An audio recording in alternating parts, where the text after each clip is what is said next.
Lahore high court Pindi bench نے police کو ایک ہفتے میں شیخ رشید کو پیش کرنے کا حکم دے دیا۔ جسٹس صداقت علی خان کی سابق وزیر داخلہ کی حراست کے خلاف دائر درخواست پر سماعت۔ شیخ رشید اور ان کے ساتھ دیگر 2 اشخاص کہاں ہیں؟ آپ لکھ کر عدالت کو دیں گے یا شیخ رشید کو پیش کریں گے؟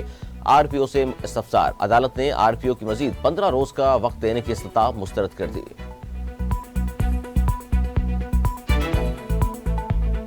پاکستان مسلم لیگ نون کی سینئر نائب صدر مریم نواز کہتی ہیں نواز شریف کو نکالنے والے عبرت کا نشان بنے ہوئے ہیں۔ جس کو نکالا گیا اس کا استقبال کرنے کے لیے پاکستان کے عوام تیاریاں کر رہے ہیں۔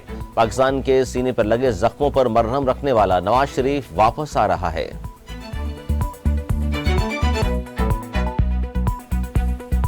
پی ٹی آئی کے رہنما بیرسٹر ڈاکٹر محمد علی سیف نے کہا ہے کہ شیخوپورہ کے فلاپ شو نے نواز شریف کی مقبولیت کا پول کھول دیا۔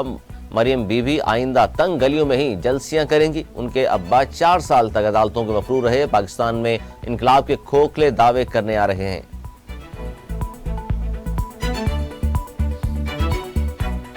نگراں وزیر اعلیٰ پنجاب محسن نقوی کا گردوں کے غیر قانونی پیوند کاری کرنے والے بڑے گروہ کی گرفتاری کا دعویٰ۔ کہتے ہیں غیر قانونی پیوند کاری روکنے کے لیے قوانین کو مزید سخت بنائیں گے۔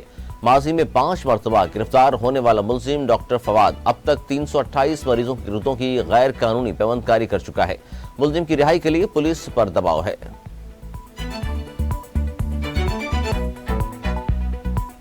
لیجنڈری کامیڈین اداکار عمر شریف کو اپنے مداحوں سے بچھڑے آج 2 برس بیت گئے۔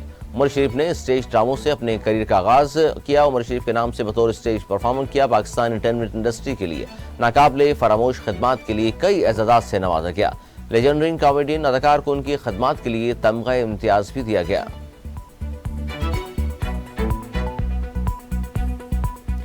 مقبوضہ کشمیر میں قابض بھارتی فوجیوں کی ریاستی دہشت گردی جاری۔ گزشتہ ماہ پرتشدد کارروائیوں میں 13 کشمیری اور جعلی مقابلے میں 9 کشمیریوں کو شہید کیا گیا۔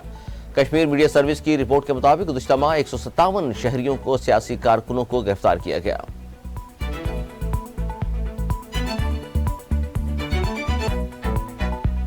پاکستانی سپر اسٹار اداکارہ ماہرہ خان اپنے پرانے دوست اور کاروباری شخصیت سلیم کریم کے ساتھ شادی کے بندھن میں بندھ گئیں۔ اداکارہ کی شادی کی تقریب میں محدود تعداد میں قریبی دوست اور رشتہ داروں کی شرکت۔ اس سے قبل 2007 میں اداکارہ ماہرہ خان کی علی عسکری سے پہلی شادی ہوئی تھی، تاہم 2015 میں جوڑے نے علیحدگی اختیار کر لی تھی۔